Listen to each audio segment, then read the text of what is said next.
Kilo po, kilo po. Makain pa sila idol ng silage. And ito po yung ating bulugan, si Kaijo. Pakalaki. Yan, kasama rin po yung ating mga pabo sa pagkain ng damo. Hakaw po yung mga yan.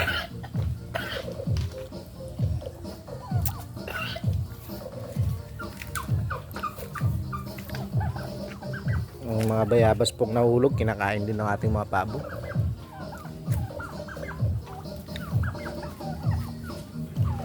Yung iba po nating kambing nakahapon na at mga busog na.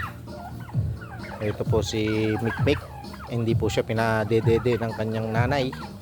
Napakakawawa naman po, at ngayon pinadede na lang natin para po mabuhay.